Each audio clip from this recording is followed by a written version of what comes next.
number now, or press *0. You are now at two-stop 4, the Brotherton Cabin. As you leave your car, follow the path around the wooden fence, making your way to the wayside exhibit to the left of the Brotherton Cabin in front of you, entitled, War Comes to the Brothertons. Like most families on the Chickamauga Battlefield, the Brothertons lived the difficult life of a small farmer in a log cabin, much like the one here today. On September 20th, 1863, at the edge of the field in front of you, the troops of Thomas Wood's Union Division had been in place all morning until ordered to move north in support of General Thomas's Union soldiers at 10:45. Wood's movement created a gap in the Union line. Now turn around and face east across the Lafayette Road. In the forest across the road, 10,000 Confederate soldiers under General James Longstreet were in a deep formation awaiting orders to attack.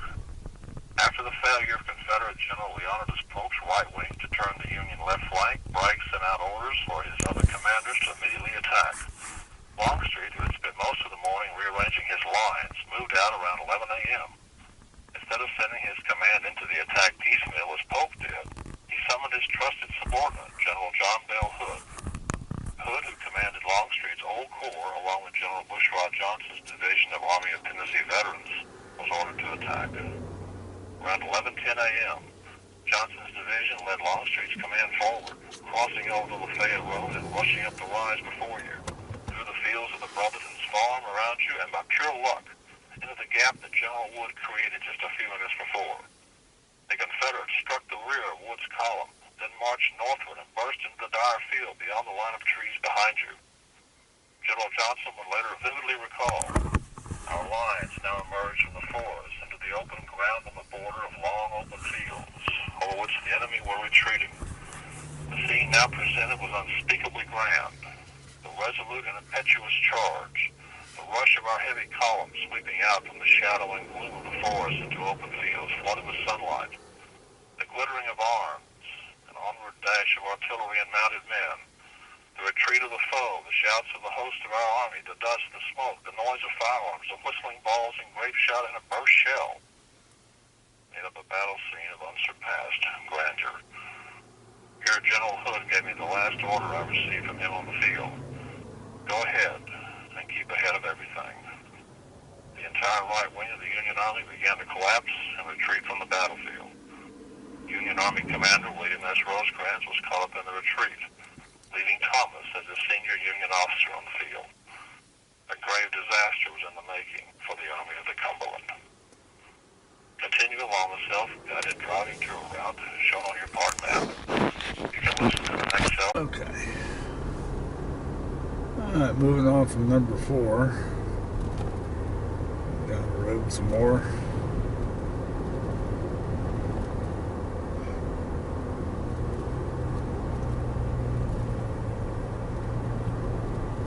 Took some ibuprofen for the pain in my foot.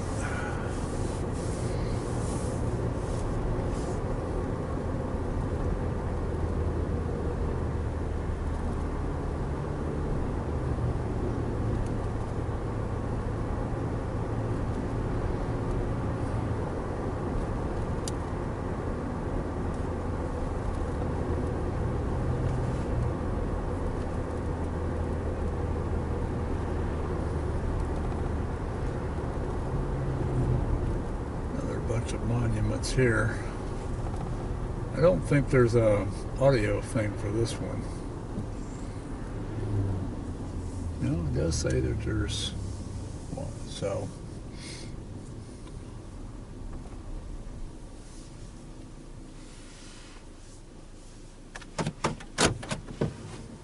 just a lot of monuments over there.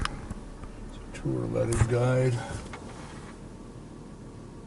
My foot's bothering me so much I don't think I'm going to get out anymore. That might be from Texas over there. It's got a star on top of it. Not sure.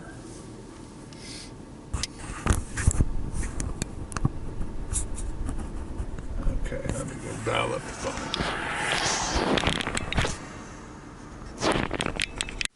As Longstreet's wing burst forward to the north, the Vineyard Field remained quiet, having seen the heaviest fighting on September 19th, as Confederates of John Bell Hood's division tried to seize the Lafayette Road late in the afternoon.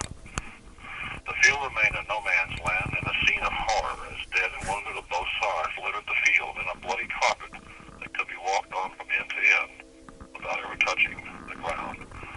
Sergeant Benjamin F. McKee of the 72nd Indiana Infantry recalled, "Just in our front, there are doubtless more killed and wounded than on any other part of the field, where the ground has been desperately contested 4 times." Among the fallen was Colonel Hans Christian Haig of the 15th Wisconsin Infantry Regiment, a command made up of Norwegian and other Scandinavian immigrants. A stack of cannonballs marked the location where Colonel Haig was mortally wounded late in the fighting. Haig was one of 8 brigade commanders killed in the battle. Chickamauga had the second highest casualties of any battle in the Civil War, falling only behind Gettysburg. In 3 days of fighting, over 16,000 United States soldiers and over 18,000 Confederate soldiers would be killed, wounded, or captured. Among the dead was Lieutenant Samuel Donaldson, grandson of President Andrew Jackson, Major Sidney Coolidge, a famed astronomer who discovered the rings of Saturn, and Lieutenant Daniel Huger, the great-grandson of a signer of the Declaration of Independence. The flower of an entire generation fell at Chickamauga. More soldiers died at Chickamauga than the United States lost in the American Revolutionary War and the War of 1812.